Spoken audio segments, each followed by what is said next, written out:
왕이 내게 이르시되 내가 능히 없거늘 어찌하여 이르되 수신이 있냐. 이는 필연된 마음에 근심이 있음이로다. 그때 내가 크게 두려워하여 왕께 대답하되 왕은 만세수를 하옵소서. 내 조상들의 묘실이 있는 성읍이 이제까지 황폐하고 성문이 불탔사오니 내가 어찌 얼굴에 수심이 없사오리까 하니 왕이 내게 이르되 그러면 내가 무엇을 원하느냐 하시기로 내가 곧 하늘의 하나님께 묵도하고 왕에게 아뢰되 왕이 만일 좋게 여기시고 종이 왕의 목전에서 은혜를 얻었사오면 나를 유다 땅 나의 조상들의 묘실 있는 성읍에 보내어 그 성을 건축하게 하옵소서 했는데 그때 왕후도 왕 곁에 앉아 있더라. 왕이 내게 이르시되 내가 몇 날에 다녀올 길이며 어느 때에 돌아오겠느냐 하고 왕이 나를 보내기를 좋게 여기시기로 내가 기한을 정하고 내가 또 왕에게 아뢰되 왕이 만일 좋게 여기시거든 강서쪽 총독들에게 내리시는 조서를 내게 주사 그들에게 나를 용납하여 유다에 들어가기까지 통과하게 하시고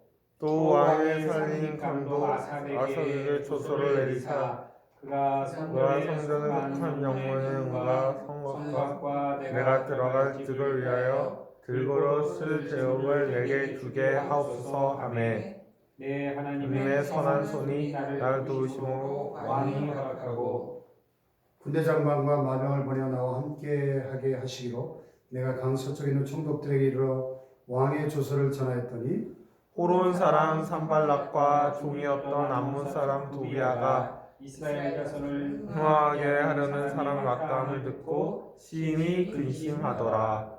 아멘.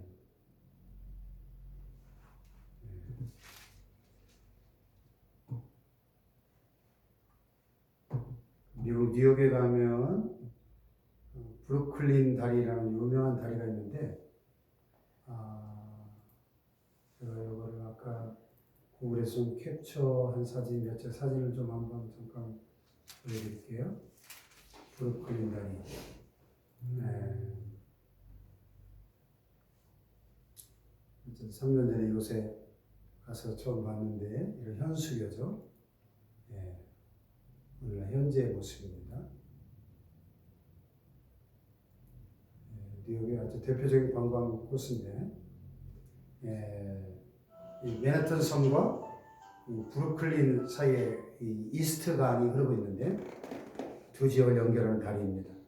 이 브루클린 다리는 총 길이 478m로서 세계 최초의 현수교로 유명한 뉴욕의 관광 코스입니다.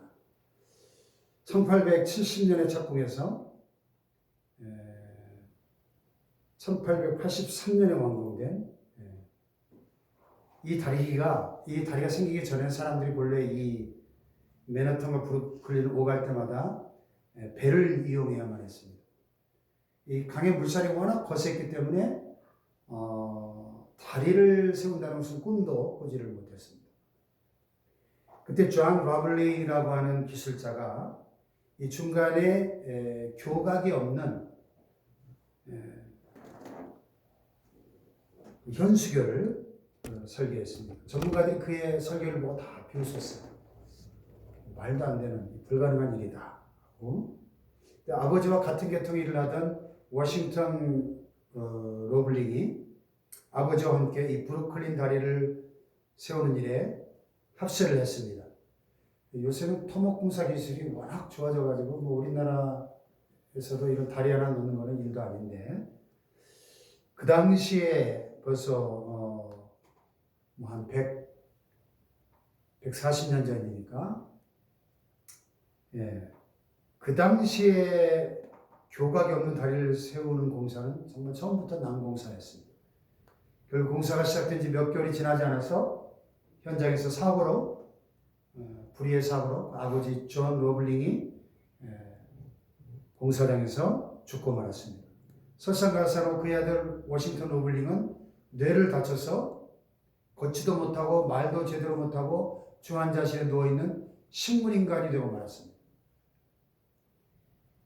이 러블링 부자가 설계했던 이 교각 없는 다리를 세우는 일이 완전히 좌절되는 그런 분위기였습니다. 그런데 병상에 누워서 겨우 손가락만 움직일 수 있었던 이 워싱턴 로블링이 병상에 누워서 자기 아내의 팔을 두드리면서 대화를 시도했습니다. 그리고 그렇게 병상에 누워있는 상태에서도 공사를 다시 지시하기 시작했습니다. 이 워싱턴 로블링의 열정에 감동을 받은 공사장의 사람들이 힘을 모아서 열심을 내기 시작했습니다. 그렇게 13년이 지난 후에 마침내 이 브루클린 다리가 세워진 거죠.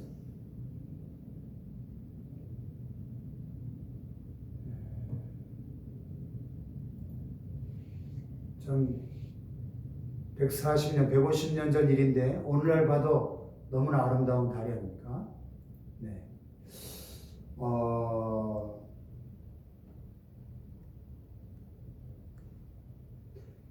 이 브루클린 다리는 세계 최초의 현수교로도 유명하지만은 사람들의 비웃음에도 불구하고 또 그 다리를 설계한 존 로블링의 죽음과 또 그의 아들의 그런 장애에도 불구하고 교가 없는 다리를 세우겠다고 한 그 꿈을 이룬 이 로블링 부자의 열정으로 더 유명한 그런 다리가 되었습니다.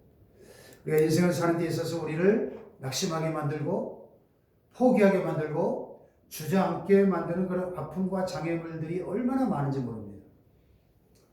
가슴에 부푼 꿈과 희망을 가지고 의욕적으로 일을 시작해보지만 커다란 장애물을 만나서 도저히 어찌할 수 없는 상황 속에서 주저앉아버리는 그런 일들이 너무 많습니다. 좀 행복하게 살고 싶은데 건강 문제로 인생의 모든 꿈이 한순간에 무너지는 그런 아픔을 겪기도 하고 또 이번 일만 잘 되면 지금까지와는 전혀 다른 인생을 살 수 있겠다. 이런 부푼 기대를 가지고 열심을 다해봤지만은 일이 내 생각과는 달리 꼬이고 틀어지고 그래서 낙심하고 좌절하게 되기도 합니다. 이런 일 당할 때 우리는 보통 어떻게 반응하나요? 오늘 본문 우리가 읽었던 느헤미야 2장에 보면 이 느헤미야의 모습을 통해서 우리를 이렇게 아프고 힘들게 만드는 이 장애물을 넘어서 하나님의 백성으로 우뚝 설 수 있는 지혜와 능력을 느헤미야에게서 우리는 배울 수 있습니다. 지난 시간에 우리가 1장에서 느헤미야가 동생 하나냐를 통해서 고국의 소식을 듣습니다.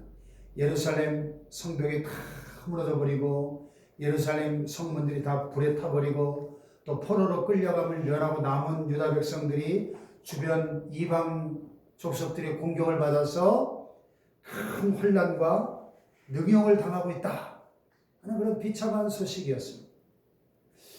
그 소식을 듣고 충격을 받은 느헤미야가 그 자리에 주저앉아서 여러 날 동안을 식음을 전폐하고 슬퍼하고 울면서 통곡했습니다.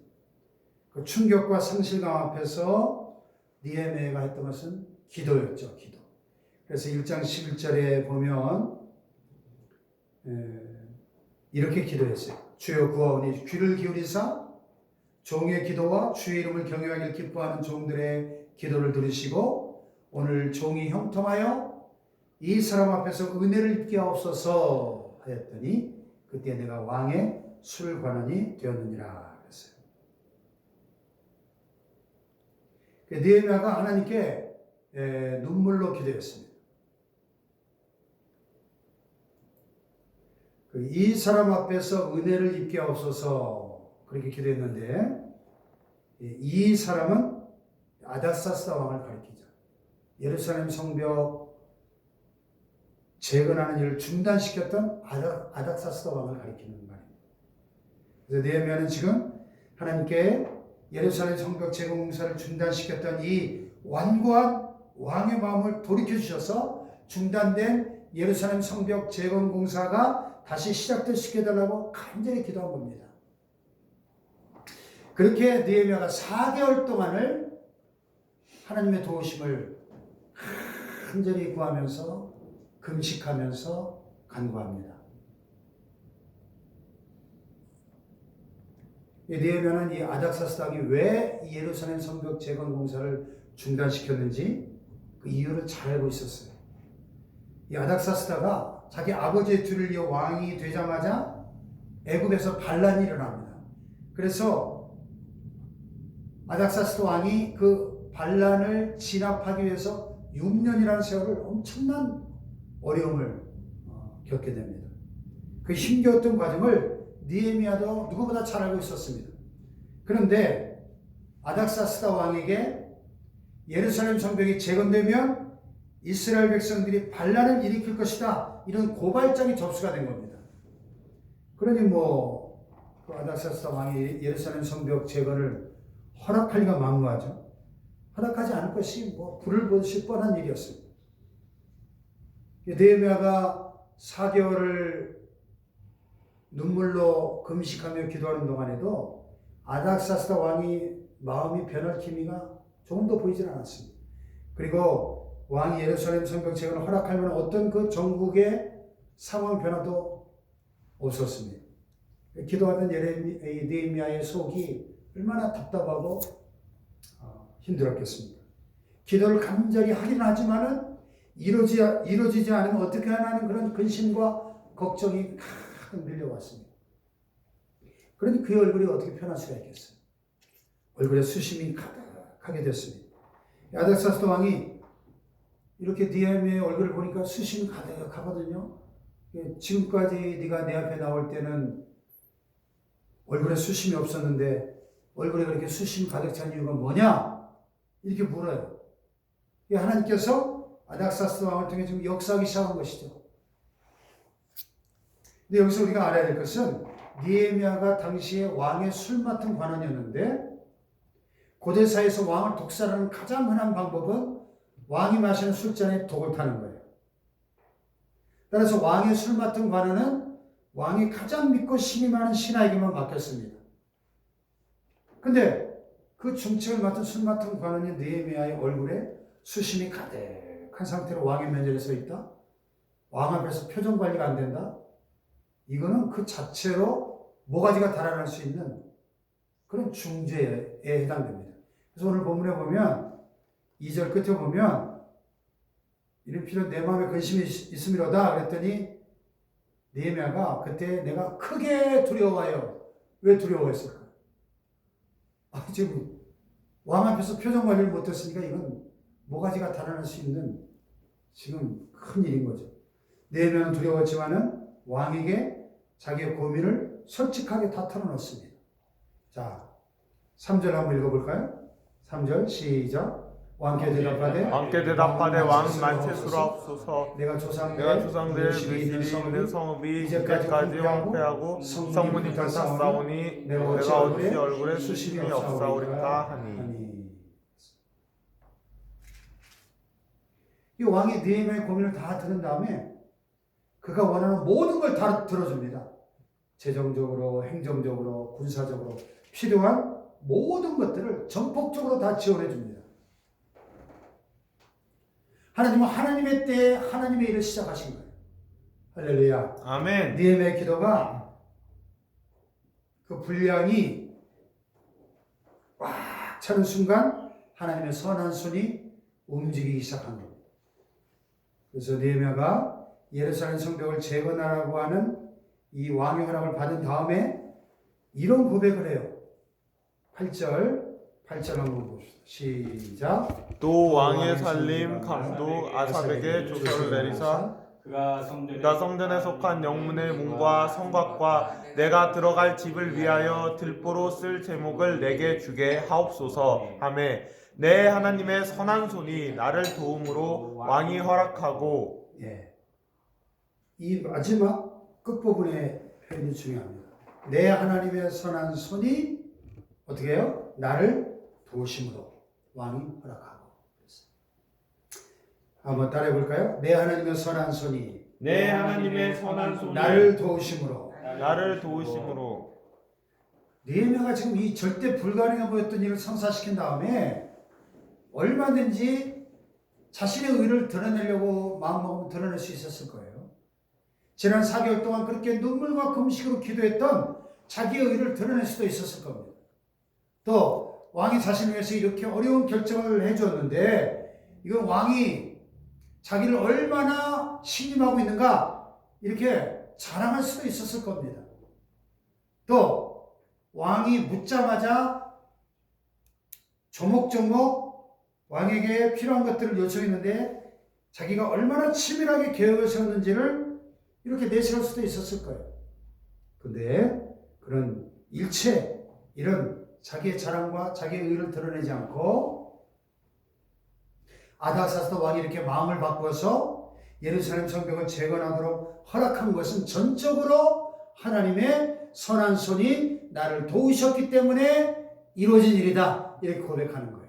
아멘. 아멘. 아까 1장 끝부분 11절에서 그가 기도하기를 이 사람 앞에서 은혜를 입게 없소서 했는데 그 기도가 이루어진 거죠.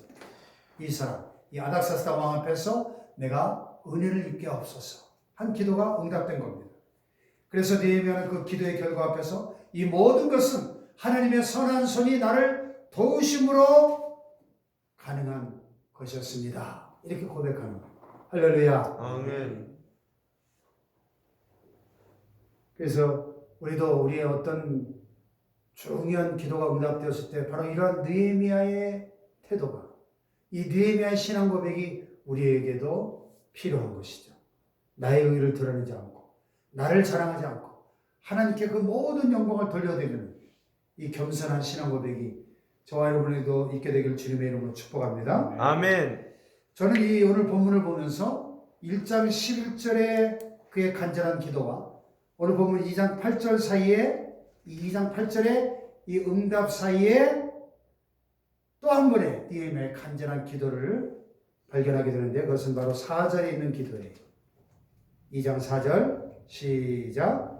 왕이 내게 이르시되 그러면 너가 무엇을 원하느냐 하시기로 내가 곧 하늘의 하나님께 묵도하고. 아닥사스다 왕이 느헤미야에게 묻습니다. 야, 그러면 네가 무엇을 원하느냐? 야, 참 중요한 순간이죠. 왕이 네가 무엇을 원하느냐? 네 소원이 뭐냐? 물을 때 느헤미야는 자기가 원하는 것을 즉각 대답하기 앞서서 여기 보니까 곧 하늘의 하나님께 묵도했다. 묵도라는 말은 국어사전에 보면요, 눈을 감고 말없이 마음속으로 비는 기도 이렇게 정의되어 있습니다. 이것부터 같이 묵도하심으로 예배를 시작하겠습니다. 그렇게 말하는데 마음속으로 지금 왕 앞에서 뭐 입으로 소리내서 기도할 상황이 아니잖아요. 지금 자칫 잘못하면 아닥사스다 왕의 심기를 잘못 건드리면 그 자리에서 죽임을 당할 수도 있는 이런 급박하고 위중한 상황에서 느헤미야가 순간적으로 하나님의 도우심을 구하는 생명을 건 그런 간절한 기도였습니다. 이 느헤미야가 지금 아닥사스다 왕에서 이렇게 순간적으로 했던 이 묵도는 지난 4개월이 넘도록 하나님을 향해 눈물로 부르짖었던 그 기도가 없이는 이루어질 수 없는 기도예요. 그 4개월의 엄청난 분량의 기도가 쌓이기 때문에 이 짧은 1, 2초, 길어야 5초 그 짧은 순간에 그가 지금 소리도 내지 못하고 마음속으로 드렸던 이 기도, 너무나 아마 역사상 가장 짧은 기도였지만 얼마나 간절하고 절박한 기도였을까 생각합니다. 순간적인 짧은 묵도였지만 그 내면에는 절대적인 권력을 갖고 있는 왕의 마음을 움직이시는 분은 오직 하나님 한 분밖에 없다고 하는 믿음이 담겨있는 기도였던 것입니다. 아멘. 아멘. 느헤미야는 지금 이 자신 앞에 놓여있는 문제의 상황을 바라보지 않고 그 상황을 움직이며 만들어 가시는 하나님을 바라본 것입니다. 아멘. 아멘. 이것이 중요한 포인트죠. 바로 이것이 느헤미야에게서 오늘 우리가 배워야 될 믿음의 내용인 것이죠. 근데 우리는 대부분 딱 어려운 문제에 봉착하면 어때요? 사람을 보고 상황을 봅니다. 그 문제에 집중하게 됩니다. 그리고 그것에서 요동치게 됩니다. 거기에 매몰돼서 실망하고 낙심하고 좌절하게 됩니다. 그러나 느헤미야는 지금 이 눈에 보이는 사람과 상황보다도 그 사람과 상황을 움직여서 하나님의 선한 역사를 이루어 가시는 하나님을 바라보라고 그의 삶을 통해서 저와 여러분에게 도전하고 있는 것이죠. 할렐루야. 아멘. 오늘 우리도 이 느헤미야를 본받아서 우리 삶의 자리에서 일어나는 크고 작은 문제들 앞에서 하나님 앞에 나아가 간절히 기도하는 기도의 사람들 되시기를 주님의 이름으로 축복합니다. 아멘. 우리의 삶 속에 1장 11절의 기도와 2장 8절의 이 응답이 있는 삶. 기도했으면 응답을 받아야 되겠죠. 간절한 기도와 거기에 대한 구체적인 응답이 있는 삶이 되기를 주님의 이름으로 축복합니다. 아멘. 특별히 그 기도와 응답 사이에 우리의 삶의 매 순간순간 묵도하는 살아있는 믿음, 살아있는 기도의 사람들 되시기를 축원합니다. 아멘. 이 간절히 기도하는 우리의 그 기도 위에 하나님의 선하신 손길이 함께하사 그 도우심의 손길이 늘 함께함을 경험하고 간증하는 산 증인들이 될 수 있기를 주님의 이름으로 축복합니다. 아멘.